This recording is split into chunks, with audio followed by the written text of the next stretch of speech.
Karen Levitot, Director and Curator of the Paul W. Zuccaire Gallery at Stoller Center, and I'm very pleased you could join us for today's Salon talk on women's leadership in the arts.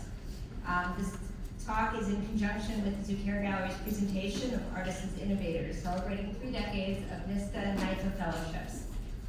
Artists as Innovators celebrates the NYSCA NYFA Artist Fellowship Program, a program dedicated to supporting artists across New York State. The exhibition is presented in partnership with the State University of New York and is traveling to 7 SUNY campuses. The exhibition is made possible with the support of the National Endowment for the Arts and shipping support from Atelier 4. This Salon talk is co-sponsored by the Humanities Institute of Stony Brook, and I thank them for their support.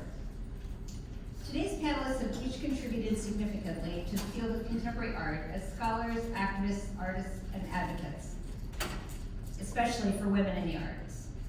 We are honored to have the exhibition's co-curator, Judith K. Brodsky, here today, and as well as art writer Paddy Johnson, and the panel is moderated by Professor Katy Siegel.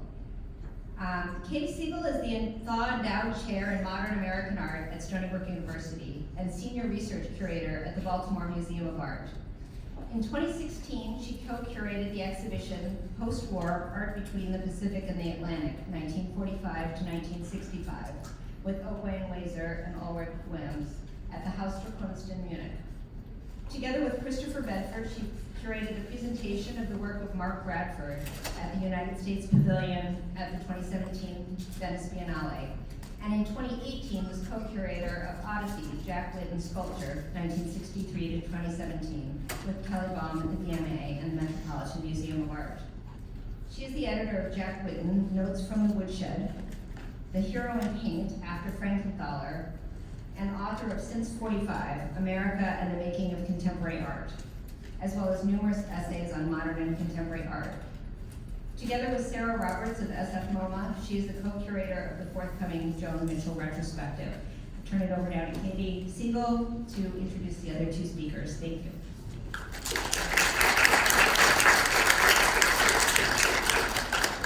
Thanks, Karen, and thanks everyone for coming. You're going to have to listen to this very long. Now I'm going to introduce Judy and Paddy, and that will be long too, but it's worth hearing how much they've accomplished. They are both such important figures in the arts. Judith K. Brodsky is the Distinguished Professor Emerita of Visual Arts Department at Rutgers University, where she founded the Rutgers Center for Innovative Print and Paper, now the Brodsky Center at the Pennsylvania Academy of Fine Arts, and co-founded the Rutgers University Institute for Women in Art.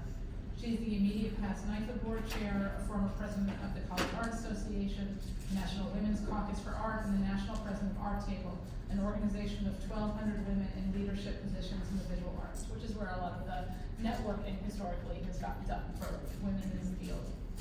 We're not invited to the golf club or the bar with the men.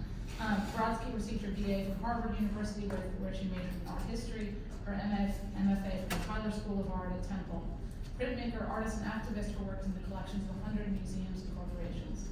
She was the first artist to be elected president of the Women's Caucus for Art in 1976, a national organization of female professionals in the visual arts, and created the Women's Coalition of Women's Art Organizations in order to lobby Congress on behalf of women in the arts.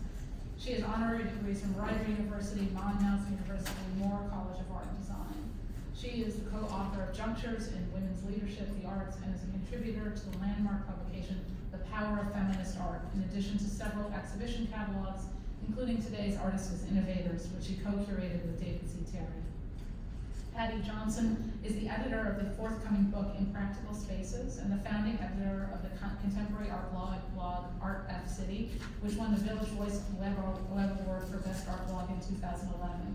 With Nancy Cleaver, she runs Parade, a nonprofit arts organization that commissions civically engaged art in Queens. She's a contributor to Vice, Observer, and the CNN. She has won awards from the Brooklyn Arts Council, Community Arts Fund, the Guggenheim White Columns Rob Pruitt Award, and Best Critic nominee, a Creative Capital Writers Grant, and she was iCommons Artist in Residence, blogger in Croatia. She teaches new media art and writing and curates and lectures widely. She's a freelance writer for the New York Times, New York Magazine, Hyperallergic, ArtNet, Art Agenda, Art in America, ArtReview.com, Freeze, and Time Out, and contributed an essay to the Artists as Innovators catalog. So Welcome, Judy and Paddy. And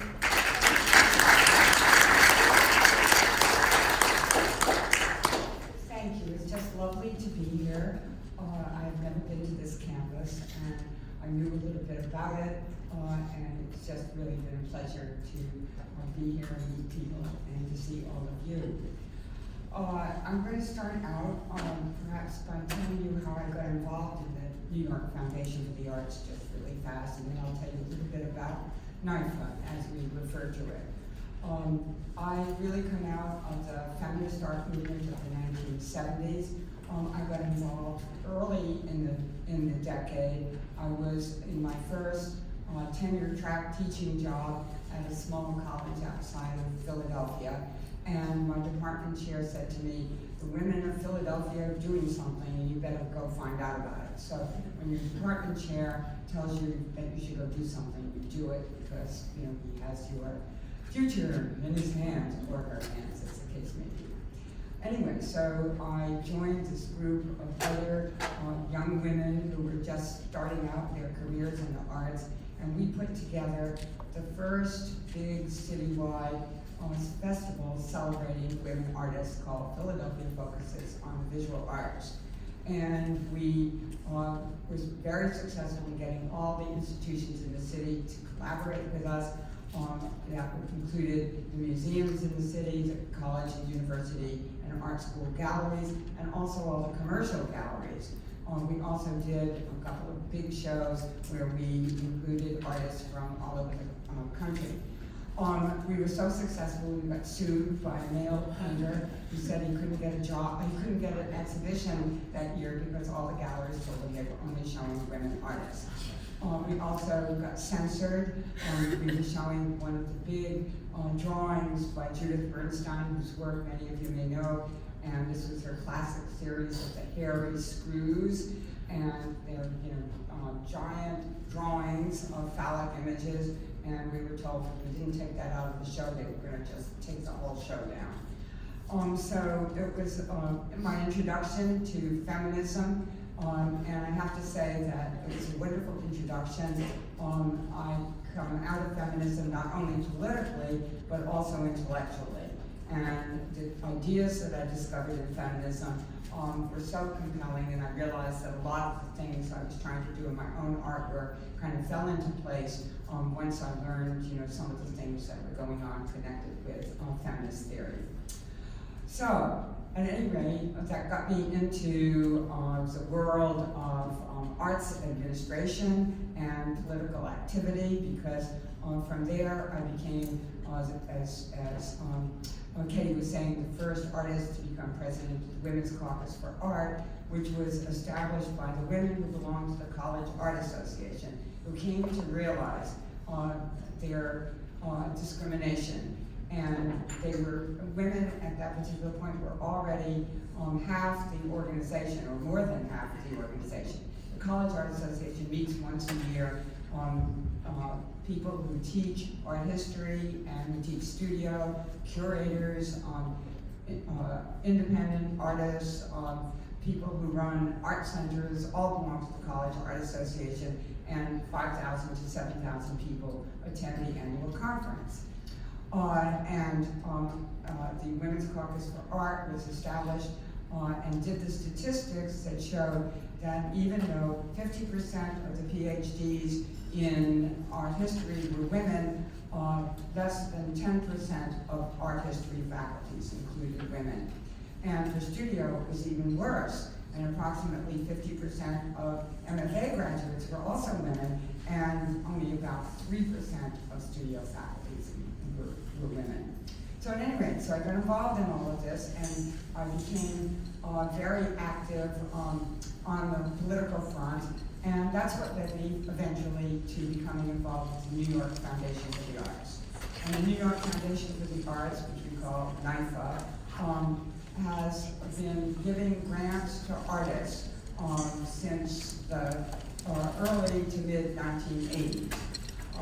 And it was an organization that meant a lot to me because coming out of the social justice ideas of the feminist art movement, the idea of being able to help artists who are discriminated against whether they're men or women, and not thought of as being valuable members of the society very often. So artists have to find their way on their own a great deal, and so the idea of helping artists, both women and men, had great appeal to me, and I became very active in NIFA, and eventually became chair of the board of directors of NIFA. So, at NIFA, we were concerned with the fact that a lot of people didn't know who we were and what we did. And here we had given over 4,000 fellowships to artists who lived in New York State. And among them, over 50% are women, and approximately 35 to 40% were artists of color. And yet, when we would get into situations where there were a lot of people from the art world, never mind, the world outside the art world, people would say, "What's NIFA?" So we thought, what can we do to let people know how important NIFA has been in terms of shaping the art world? Because as I began to look through the 4,000 people who had received fellowships, there were figures who were world-class figures in terms of the impact that they had on the art world.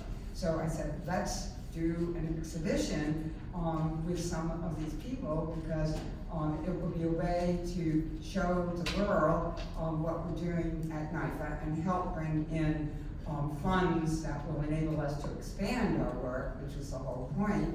But at the same time, these are artists who should be seen by students and new generations. And so we came up with the idea of this exhibition, which, as Katy said, has been, and as Karen has said, have been circulating, the exhibition has been circulating through the various Stony campuses, and I'm delighted that it's here now. NIFA has also expanded nationally. My dream is that NIFA eventually will establish a national fellowship program on a national scale, and do the same kinds of things that we've been doing in New York State. There's hardly any democratic fellowship program for artists. If you look at things like the MacArthur Genius Awards, or you look at USA Artists, these are all selected by committee of curators, very, people who know a lot about the worlds from which they are selecting, proposing artists, but you can't self-nominate. And one of the things that happened when the National Endowment for the Arts had a fellowship program was artists from all over the country could nominate themselves for fellowships, and the proof, of course, is in the pudding, and many, many artists became influential as a result of being supported by the government. But in the 1990s, as some of you may know, there were the culture wars, and the members of Congress thought that artists were making pornographic images and were making political images that they didn't like, and so they actually passed a resolution in Congress to prevent the National Endowment for the Arts from awarding grants to individuals. But so my dream is that someday maybe we can put together enough funding so that we would be able to reinstate a program like that. So at any rate, that's a little bit of how this exhibition came into being. But I also just want to tell you that NIFA is expanding nationally in a couple of ways, even if not an overall national fellowship program. We have an immigrant artist program that is operating in 4 cities with big immigrant populations: Newark, New Jersey, Detroit, Michigan, San Antonio, Texas, and Oakland, California, all with very different immigrant populations. And what we do is we mentor artists who are coming to the United States from different countries and help them negotiate how they operate in the United States, what's available to them, how they make their way, how they earn a living, how they get their work exhibited, and so on and so forth.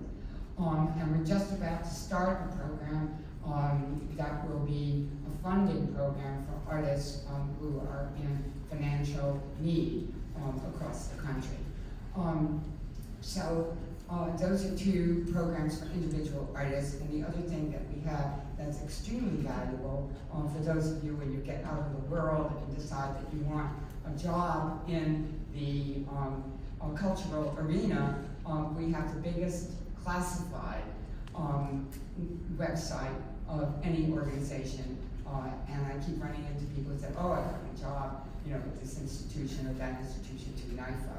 I was so glad to be able to know about it. So, at any rate, there are a lot of aspects of the organization that are useful to you as students, and then eventually when you're out there in the big whole world. So do go to the NIFA website and see what's on there that interests you. So what I wanted to do was, I don't know how we're going to advance. I got it. Got it, okay. So I thought we would show you just a few images from the exhibition, because you can go over and see the actual exhibition, which is much better than seeing, images of it on the screen. What we found as we began to look through all the artists who had come through the fellowship program, we realized that at least what I felt was the most important art movement of the last 40 years is the fact that artists are doing social practice and their work is about social practice. So I have to confess that in choosing a few images to show you, I chose the ones that express that particular form of art practice. Can you tell us what social practice is? Sure. Okay. So social practice means that these are artists who they're trained formally. They know how to paint, or they know how to draw, or they know how to make a video, or they know how to do an animation, or they know how to make a sculpture, or a site-specific installation of some kind. But what they do is they take these skills and they use them in order to say something about the world, and to point out, some of the inequities in the world, some of the situations in the world that need betterment, so that they're involved in the broader culture rather than simply in an art world kind of culture. And as you know, or some of you will know, that artists were like that up until the beginning of the 19th century. Artists were doing public projects that were part of the community. They were funded by the church, or they were funded, by the king, sometimes by the queen even. And it was in the 19th century that the idea of the artist as an outsider, the artist as somebody who sat in an attic with a beret and a paintbrush, and suffered from hunger and died of tuberculosis, that this image of the artist really came about in the 19th century. And to a great extent, art became something that wasn't part of the everyday. And one of the aspects, I think, of social practice is the idea that it should be art that is accessible, art that can be appreciated by people who don't know anything about art, as well as being about political aspects of our civilization today. So the ones that I think are particularly interesting, okay, Martha Crossler. Again, many of you may know her work over the years, but this is the first piece that really brought her to the attention of the audiences. And this is called The Semantics of the Kitchen, and if you haven't seen it yet, you'll find it really amusing. That's another aspect, using humor to get messages across, that I think is typical of some of the work of artists who use social practice. And so she turns everything into the kitchen into a weapon, so that instead of being these pleasant everyday objects, what she's doing is commenting on how the kitchen is a prison for women, and about the frustration of women who are confined to being housewives and mothers. At first glance, you may think this is purely an abstract painting. This is by Ross Bleckner, who lives not too far from here, actually. This is a set of paintings this is one of a set of paintings that he did during the beginnings of the AIDS crisis, and it's a reference to AIDS and to cells and to skin cancers and so on and so forth. And this, of course, is one of the images from the Guerrilla Girls, who started out by posting just flyers in the middle of the night on the sides of buildings in Soho, complaining about the fact that the galleries in New York were not showing women artists, and who have now gone on to become famous all over the world. And they still will not tell you who they are. They wear gorilla masks, and they use the names of women artists from the past, like Casa Kolwitz or Artemisia Gentileschi, and they, as you know, go around and do performances and have been very successful at it. And I should say also that there are additional groups. And they weren't the first. I have to say, the Women's Caucus for Art, we did that too. We weren't as clever and didn't do it in such an artful way as the Guerrilla Girls. So no one remembers that we did it, and everybody remembers the Guerrilla Girls. So it's a good, it shows how, doing art well, can convey messages more satisfactorily. So today, there's also a group called the Brainstormers, which is collecting the statistics.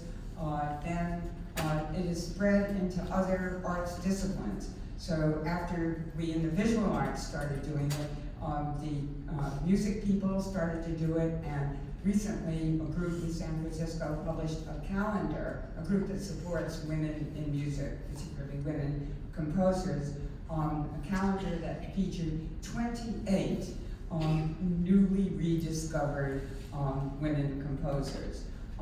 Who were absolutely professional, wrote wonderful music, and everybody has forgotten about them. And the same thing happened in the theater world as a result of seeing what the visual artists had done. Julia Miles in the 1980s started the Women's Project Theater in New York because only 7% of the plays produced across the United States were by women playwrights. It's now up to about 25%. Not terrific, but much better than 7%. And a lot of that is due to the women in theater beginning to collect statistics and talk about the discrimination. I assume, Judy, the Guerrilla Girls never made a lot of money from their art. Not a lot of rich people were buying these posters and putting them in their bedrooms. So did NIFA see itself as specifically advocating for artists who didn't have a market? That's a really good point. I should say also, going back to the democratic idea that I was talking about before, that anybody can apply. Anybody in the arts can apply for a NIFA fellowship. And also, we don't define what is art. It's a definition that the artist himself or herself defines. So yes, we were able to help the Guerrilla Girls with their publications through the grant that they received. I should say that they're doing much better now, but that's the whole, through their performances and appearances. But that's the whole purpose of NIFA, which is to help people survive as artists in the early stages of their careers. And that's not an age thing necessarily. It's also, there are a number of people who are older, who are in need, who have been, professionals, but who haven't made it, if you will, from a financial point of view. And there are a number of artists like that who receive grants from NIFA as well. So another one of my dear friends, as a matter of fact, but also one of my heroines, is Faith Ringgold, the African-American artist, who recently had her first European retrospective at the Serpentine Gallery in London, and who is an artist who has been extremely influential in terms of the idea that something that is a quilt can be a work of art. And Ringgold, many years ago, her mother was a seamstress, and Ringgold learned sewing, and she began, first of all, to make puppet kind of figures that were hand sewn, and then she began to make the quilts, which have become the hallmark of her work. But she also, of course, is a major painter as well. And she's also been someone who has been active. She has said several times that being a woman was even more important in some ways in terms of her activism than the fact that she was African American, because women make up half the population. And actually, she was very much involved in the early demonstrations in the late 60s and early 1970s that led to the feminist art movement. So instead of showing one of her quilts, her wonderful quilts, which are about African American life in Harlem, I thought that it would be really interesting to show this quilt. At one point she was extremely heavy, and she did lose 100 pounds. And so she made a series of quilts that she called the 100-pound weight loss quilts. So here she is with a comment on more on women than necessarily on African Americans, but African American women as part of the larger society of women. Dred Scott. Okay, and Dred Scott is another African American artist who works not only on issues that affect African Americans, but also on other kinds of issues, as for instance in this piece, in which he's burning money. And he walks around Wall Street. If you haven't seen that video yet, I recommend that you see it, because it's really something to see him walking around Wall Street, burning money, and the reactions of the people around him. So of course he's attacking capitalism with this this particular performance. But I also want to say that keep an eye out for his work this fall, because he has been working for several years on a performance that will involve hundreds of people to reenact the slave rebellion that took place in New Orleans in the early 19th century, where they marched on New Orleans, and if they hadn't been betrayed, they would have taken the city of New Orleans and established their own government. So it's an extraordinary performance. He has had to raise over $1 million to put this on, and I have another dream, which is somehow to bring that performance to the Armory so that people around here could see it as well. That is yet to be realized, but he has been able to raise the money to do the actual march on New Orleans again. And one of the things that he talks about in this is how the road into New Orleans has changed, that when the slaves marched to begin with, it would have been a rural road that they would have taken to get into the city, and now it's a road that's lined with gas stations and McDonald's and Taco Bell and every other kind of thing that you see along the road. And that's part of what he does, which is, to relate the history to the present as well. And in fact, actually, that the route that they are traveling is called Cancer Alley. So many of the descendants of slaves now live in that area, but suffer from the highest rates of cancer anywhere in the country. So this raises sort of awareness of that event, but I think he speaks frequently about how the past lives in the present and how it carries forth. So this is one example of that. Thank you. And then this is Chitra Ganesh, who is American but from a background, her family are from India, and she uses Indian motifs and body images, animation to talk about the position of women around the world, globally really, and particularly in India, and how ancient ideas about womanhood constrain women of India today. So, I wonder, thank you so much, Judy. Paddy, I wonder, since you wrote the calendar, so I wonder if you could say something about the title and what you're thinking about when you're thinking about artists as innovators and what you were focusing on. Sure. So the essay talks a lot about some of the individual works, which Judy spoke about brilliantly. But I also talk a little bit about what artists as innovators means. And as somebody who spends a lot of time looking at art and writing about it critically, one of the things that I see quite frequently, when I see work that I respond to, rather, it is almost always work that if you were to talk to the artist, they would say to you, well, I just couldn't imagine not doing this. This is the way, it's a very specific vision, especially, I think Martha Rossler, I actually studied under her, and Judy, because I went to Rutgers University.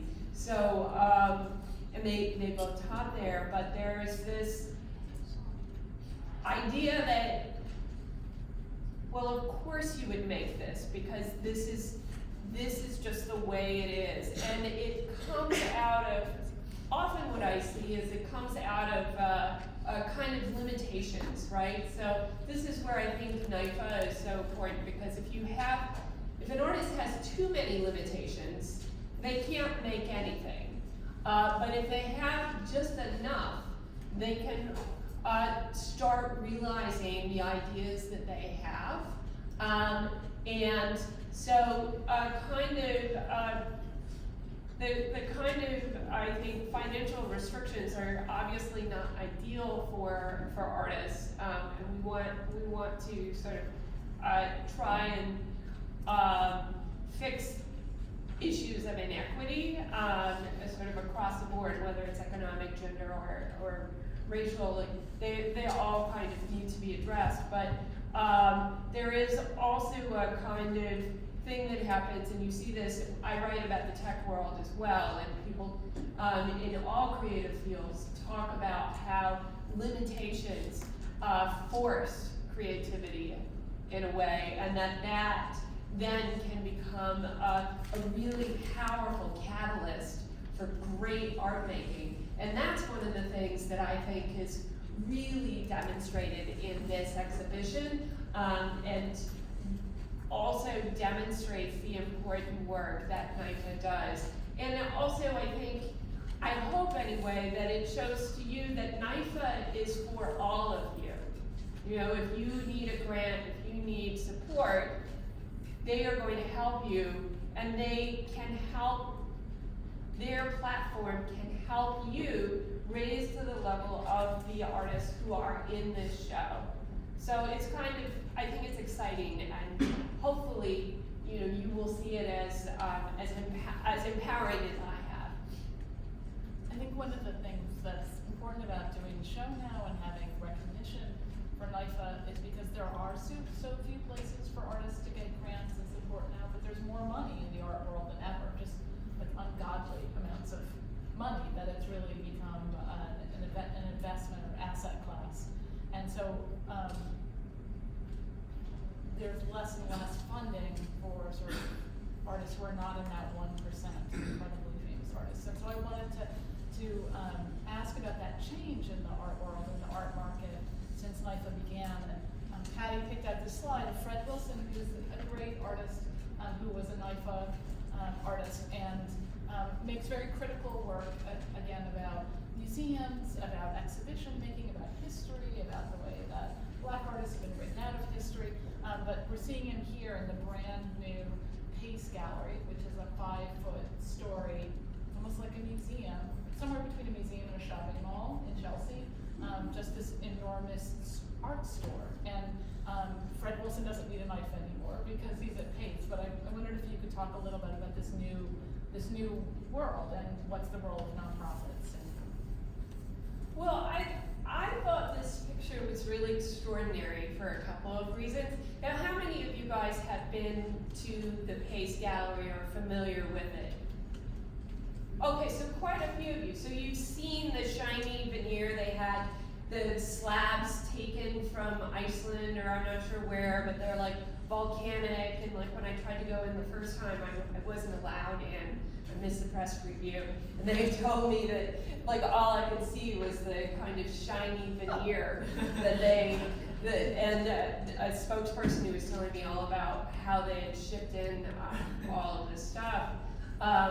But it's a sort of fascinating place, and that placement of those sculptures seems in some ways sort of foreboding, because what you can't see on the horizon is the completely transformed Hudson Yards. And that seemed to be something that was very much encroaching, and the gallery itself seems like a harbinger of great change, right? Because inside this gallery now what we see is that galleries of this scale, and this is, by the way, this whole building is built, they don't own it, they have a 20-year lease, and it's built on a flood zone. Like, it's crazy.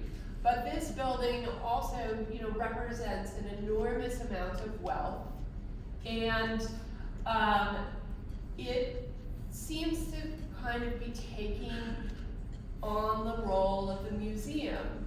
But there's I think there's some serious questions that we have to ask ourselves when we start seeing private enterprise take on the role of things that have traditionally been public, because public entities have a responsibility to the public. And in San Francisco, we've seen those tech buses. They take the workers to like Google and Facebook, and they do it all for free, but it's eroded the city infrastructure. We've also seen that with public and private school systems. So what happens when this happens in the art world? Are we eroding the public infrastructure when there's sort of mass support where the majority of money goes to commercial enterprises, and they have this kind of facade that they are providing the same things? And these are questions that, quite honestly, I don't know the answer to, but I think that there are things that we need to there are questions that we need to start asking, and I thought it was just a very interesting juxtaposition to have Fred Wilson's work there that has so much to do with colonialism and kind of change, marking what seems to be a lot of change on the horizon. Let me pick up a little bit from there, because the phenomenon of the takeover of the artist and the artist's work, what happens to the meaning of the artist's work in that case too? Yes. And I would say that it's not just the Pace Gallery, but also Hauser and Wirth, which is taken over many, not many, but a few women artists like Ida Applegroup and some other women artists who are identified with the feminist art movement and who've been, making art, for many years without recognition on that level.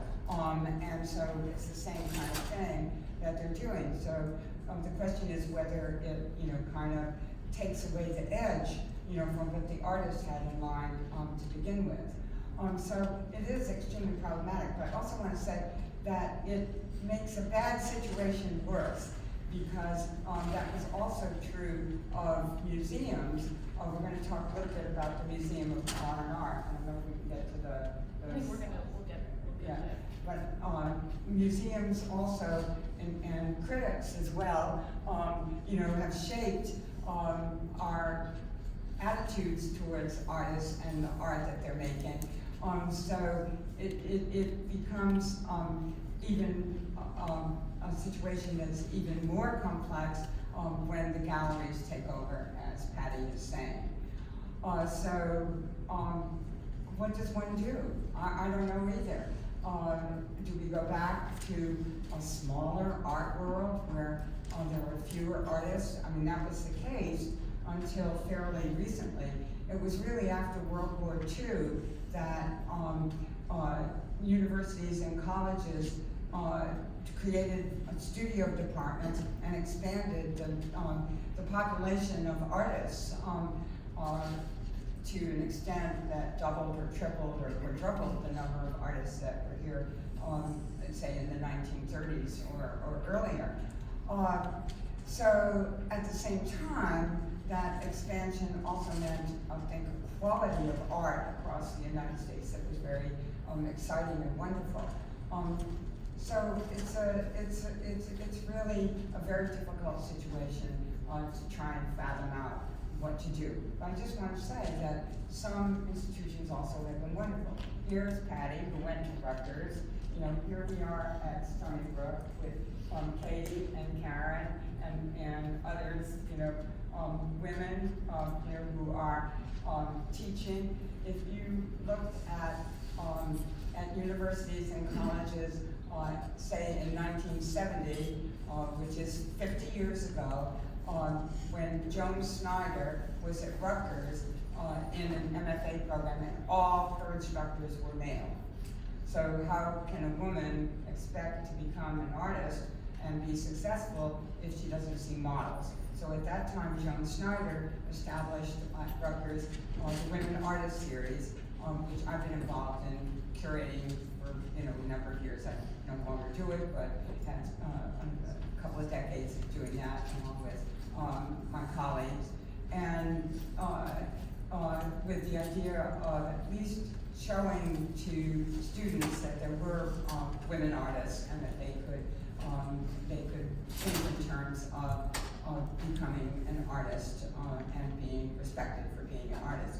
But I also want to say about Rutgers, because at Rutgers we had Martha Rossler, we had Emma Amos, we had Joan Semmel, whose work I'm sure you know.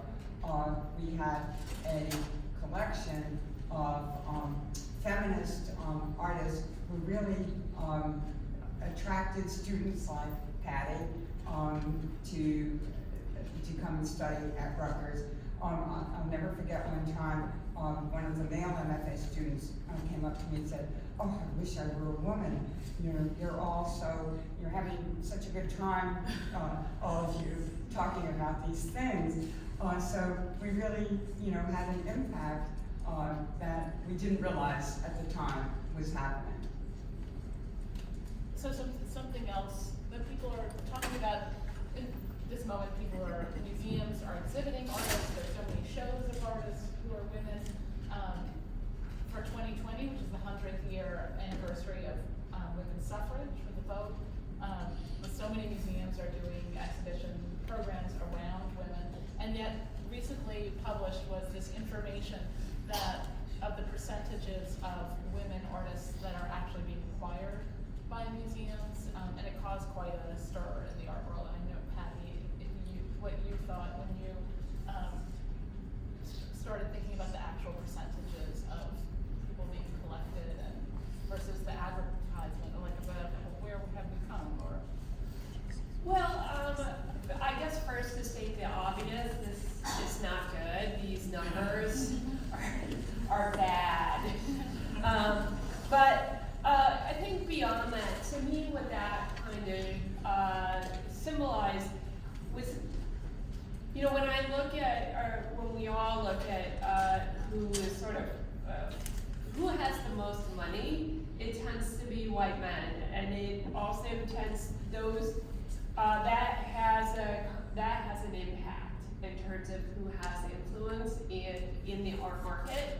And because the art world has expanded with the art market, I think that we now see the impact of that. So we see that white men buy other white men. And we see that more because they're buying more stuff. What we see less of, I think what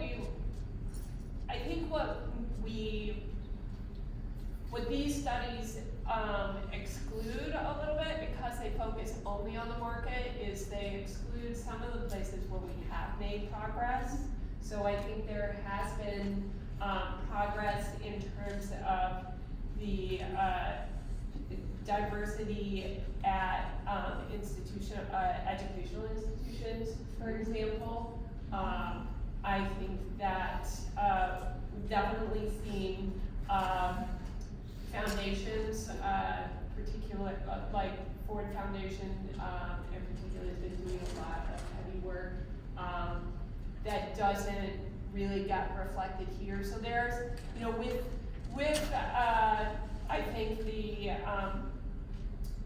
scale tilting in one direction, there has been some effort to rebalance in other arenas, but obviously we still have problems. And one of the reasons I think we also see there's an acknowledgement within at least within the museological world, that to respond to some of this inequity, which we see with the new MoMA opening. Let's just go there. We're just going to MoMA. There it is. Okay, so what you're looking at is one of the galleries.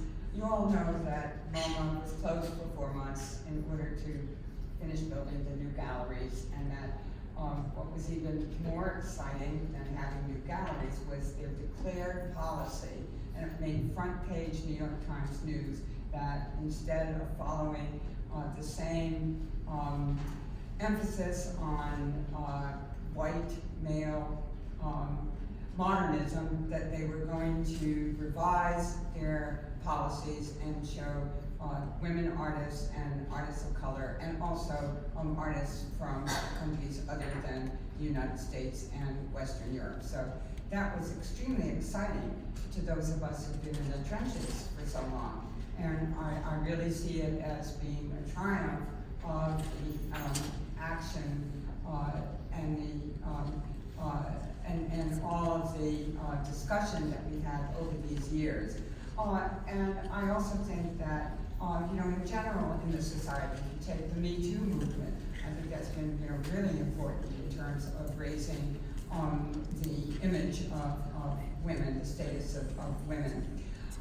So at any rate, what they've done in this particular gallery is that they put Faith Ringgold's wonderful painting, American People Number 20, die, which is a painting based on the riots of the late 1960s, and they put it, on a wall that's perpendicular to the Picasso.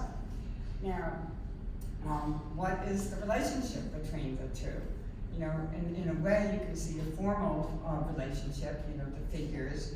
Although Faith, when she was painting this, she didn't have in mind the Demoiselle d'Avignon. She had in mind Picasso's Guernica, which was still at the Museum of Modern Arts, now been in Spain for several decades, and where it belongs. And it was Picasso's reaction to the Spanish Civil War. So that was what she had in mind. But in a formal way, maybe the two go together. Certainly it's startling to see them there contiguous to each other. There's also the fact that Picasso started Les Demoiselles d'Avignon and all this interest in masked kinds of figures because he had seen the big exhibition of African art that in Paris in the early 20th century, I think 1905, if I recall correctly.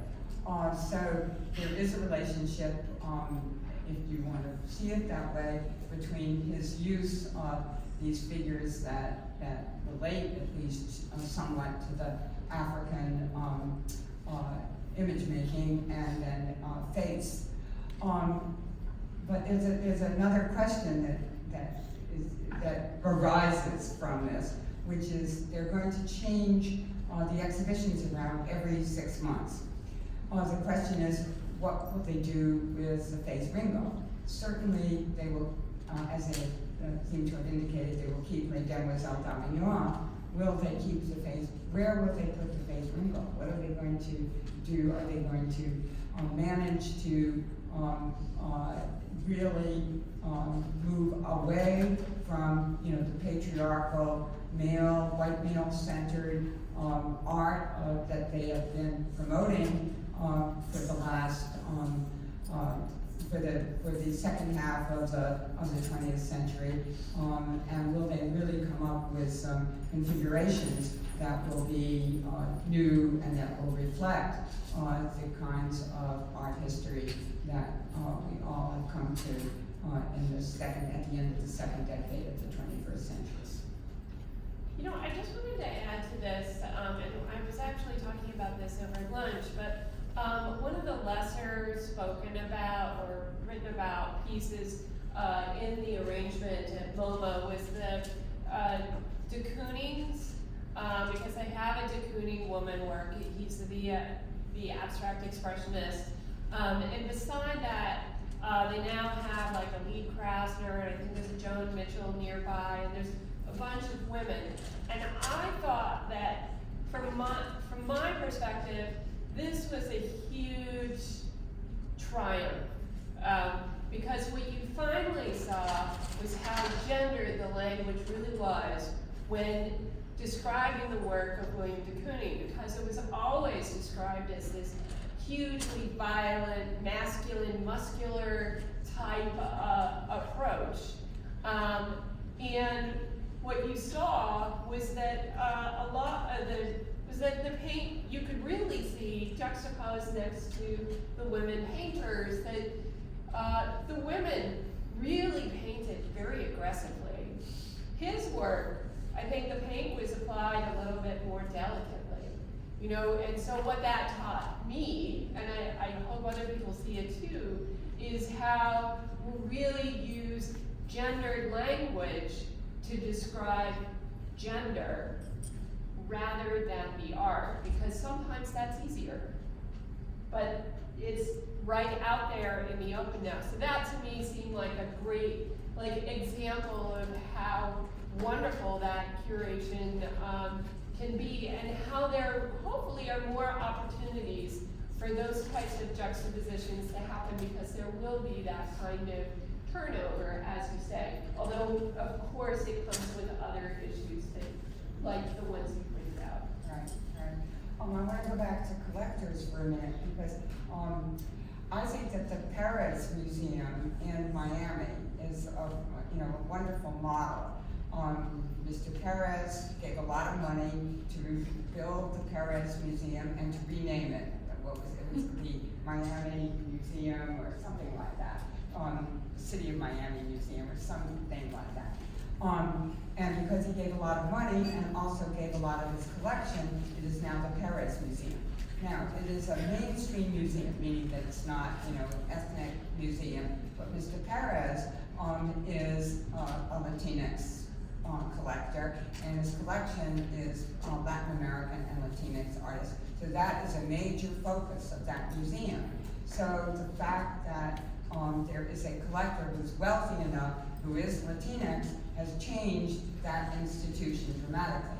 Now, at MoMA, also, MoMA just acquired Patricia de Cisneros' collection, which is also an astounding collection of Latin American, mostly, but also some Latinx artists, and a number of women artists, actually. And so again, that collection will change somewhat the nature of the collection at moment, because it's big enough to do that, and a lot of that will be on view over these next few years, we hope at least. So again, the fact that collectors exist, although there are so few of them. And there are some women collectors who are becoming quite significant. There's one in Florida, and there's another one in Boston, and there are a couple in New York. The market is the area where women artists are still suffering. I agree. I think Paddy, you said, I think that you said it was absolutely true. And it's not only in academic institutions, but also critically, women artists are really on a level with their male peers, and often exceed the critical acclaim that their male peers receive. I actually think the best painters working today are largely female, right? I think that's I'll take it further. I'd say the best artists. Yeah. And binary, non-binary. I think that there are a number of artists, who declare themselves to be non-binary, who are really interesting also. But I lost my train of thought. I forgot what I was going to say. I'm gonna hijack you, but that's a good, the idea that women need people of color need power, need money, need to be in control. It's a segue to the last little point, when we want to open it up for questions, which is women as innovators, women as leaders in the arts, which is the subject of another. Can't hear you. Oh, it's a subject. It says women as leaders, women as people of power, is a subject of another book that Judy has just put out, and I wanted to end with that before we open up to questions. Okay, so as you can see, did we see the slide from the house? That's the end. Oh, that's the end. Okay. We can go there though. Go back. There's Linda. Okay, so I did want to say, just to pick up on what Katy was saying, because this is a really important aspect of it. It's just as I was saying that collectors, there need to be other than white male collectors, and they can do a lot to change the nature of the museums. But also you need to have professionals who are diverse as well. And so it was really exciting when Linda Harrison was appointed director of the Newark Museum, because I believe that she is the first African-American woman to be appointed the leader of a non-ethnic museum. So it was just a really wonderful appointment. And then, but the situation for women at the helm of museums is not so terrific, except for Feldman, who last year was appointed the director of the National Gallery in Washington, the Smithsonian, the National Gallery. That was a tremendous appointment because that is one of the strongholds of the old order of patriarchal museum leadership.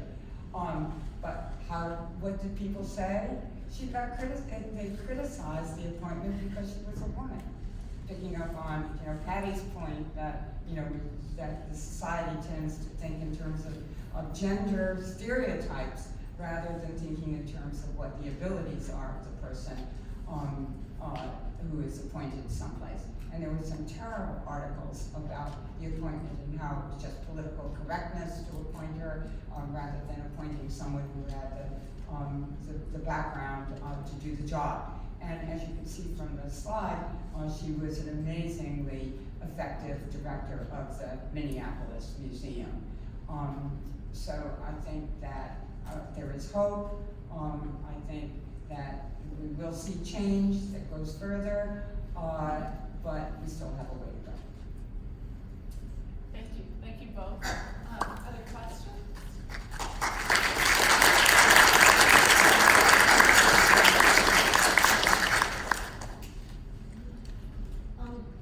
I noticed when you were mentioning that Faith Ringgold's piece was adjacent to the Picasso piece, and I also noticed when I was at the Sackler Center visiting last summer in the Brooklyn Museum, we had the feminist whole art show based around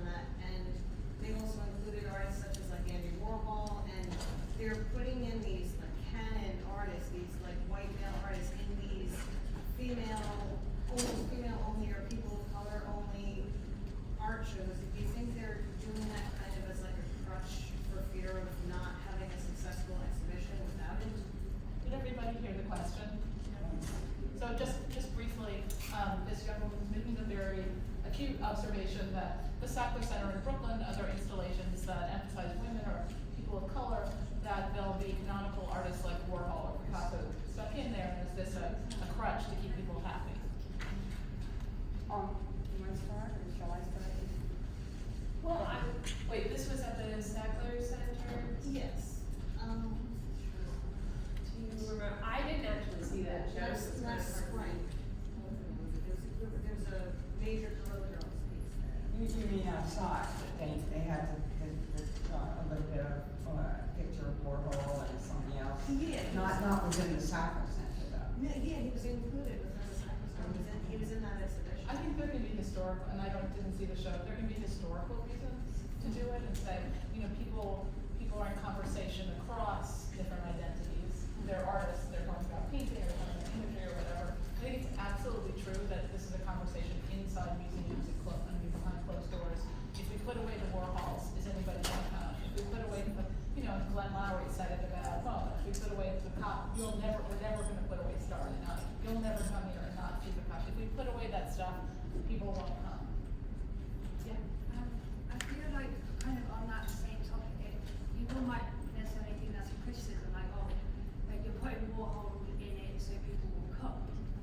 But I don't necessarily think that's a bad thing in itself, because even if they come for the Warhol, then they're going to see Stay for the Reynolds. They're going to see the stuff, and they might, you know, if those big famous pieces weren't included, then certain people might not go to that show, and they might not see these other artists. So I think in that way it's good as well, because it encourages people who might only come for the big pieces to come for that, but then also see these new things and discover new artists that they didn't know about. So I think like there's two kind of sides to it in that respect. Just an observation. It's not a question. I think, because museums talk about this so much and figure out how are we going to make regular people come to the museums, you know? So I think that what's interesting is that most people don't know who Warhol is. They don't know what the special exhibitions are. And the museum that's had the most success with attracting new audiences is the Hyde Museum in Atlanta, Georgia. And they're trying to attract a local African American audience. And what they realized is it's not doing special exhibitions or advertising special artists, but saying whenever you come to the museum, there'll be something for you. You'll be welcome. You'll see work by people who look like you or people you feel are part of your community. And I think the same is true for women or for anyone. You want to go to a place where you know you'll be welcome and there'll be things for you, more than people worrying about one artist or, you know, whatever that's there. Is it a welcoming space overall? Well, I would add though that Starry Night is sort of for everyone, right? Like I was there, I was at MoMA Friday night during the pre-night, which was the most insane time to go. And there was like literally the whole back of that gallery where Starry Night is located was just crowded with people taking selfies. And that's like, that is now the role of that painting. Like the Mona Lisa. Yeah. But the issue is a broader one. You know, will there be a time when museums will be able to attract people to see the work by women artists or artists of color in the same way as they do male artists? And I think that some of the museums around the country have done a pretty good job, like the Hyde Museum, or like the Brooklyn Museum, in terms of diversity. The question is whether a museum like MoMA, you know, which is really, it was MoMA that promulgated, that created and promulgated the history of modernism in the 20th century the way we know it, with, you know, one group of white male stars leading to the next group of white male stars and so on and so forth up to the present. And so, you know, in a way, it's really, it isn't the work of art itself that has attracted people, it's what has been said about Starry Night or what has been said about the Mona Lisa over the years that has pulled people to think of that as an icon of high art, rather than thinking of, you know, some of these other artists and artworks. I want to say that also the art world is so small. I was just out in Portland, Oregon doing lectures, and one of the schools that I spoke at was Portland Community College, which is an amazing place. But I asked, and there was an audience of students about the size of this audience, and I eventually asked them to name a woman artist. Now remember that these are not sophisticated students, they're students who are at community college because they have to work, and every single one of them, by the way, when I asked who's working, every single hand went up. So they're just, at the beginning stages of their college careers and a little distracted by other things that are going on in their lives.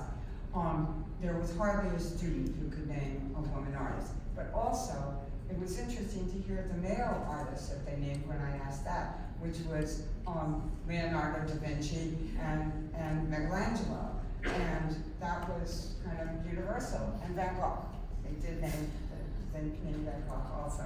So, I think that's an issue that, how do we make the world understand the significance of art making? Now they could name women music performers, Beyonce and other. Music is so much more a part of everyday life, whereas art is not at the moment. And so I would like to see artists recognized in the same way that music, people in music are recognized. I like that vision of an artist like Beyonce. Just to add one final note to that, I do think there's some rethinking about what the role of the museum is these days, and I think that came up. There was a MoMA review in the Washington Post. Philip Kennicott wrote about the show, and when he wrote about it, he quoted somebody from the Museum of Modern Art. I can't remember whether it was somebody in the education department or a curator, but that person had said that they did not believe that the role of MoMA was to educate people. So, and this was sort of used as an argument to kind of question whether it was a good idea to get rid of the all the isms and the timelines and all the rest. And that question aside, though, I would say that I personally disagree with the idea that museums do not have a role in educating people, because if the job of a museum is to preserve culture and to care for it, part of that has to be making sure that the knowledge that we already have is shared and not lost. And you cannot do that if you're not educating people about art that was made in times when they were not alive. So. We have one more question before we go to Dan. Don't you think that the accessibility of art has to do with the institutions of art itself? Because I'm just saying with music, I can listen to music wherever I want. But with art, I have to pay $18 to go to MoMA or go to the Free Night or something like that. So don't you think that preserving the culture, how do you think that, how can we preserve the culture without being gatekeepers? I think the point is really a good one, and I agree with it. And I think that, in a way, we talk about how the smartphone and things like YouTube have transformed, the visual culture of our world. I'm not sure that has happened yet, and certainly there's the idea that everybody can be an artist now, and a lot of it's true. I mean, it's a really wonderful thing, but that sense of people who are shaping the culture, hasn't yet hit, in terms of art being available to the general public. I don't quite know the answer. I think more public art is probably something that would help a lot. I think that the idea of buying art by people who live in your town or something, that used to happen, but now people don't do that anymore, and it's scared, and so people buy a reproduction of a Monet, make sure that it's the same color as the couch or something. you know, we could persuade people that it's wonderful to have a work of art in your house, the way you know, have music in your house. But I do agree with you that it's much more accessible to be involved in music than in art. I think, just to add one final thing to that, I think in order to sort of answer that question, we really have to know who the gatekeepers to culture are. And maybe at one point we knew that, but I think now we live in an age of like black box algorithms where we kind of sort of know what gets sorted for us and why we see these things, but we don't really have any control over it. And that, to my mind, is one thing that has a tremendous impact on culture and art and everything that we need to have a better understanding of, and that is within our grasp, but I think it sort of falls within the territory of art that can feel like, you know, those art projects that seem like so big and immense, and when you see them, they're like, how did anybody even make this? It's so impractical, like it seems like, but you can actually do it. Like that problem, like the tech problem feels on the same scale. We kind of need something as large and as abstract as art to kind of help us navigate us through to the answers. If that makes any sense, I feel like it's a little low, but. It feels very futuristic and like a good note to end on. So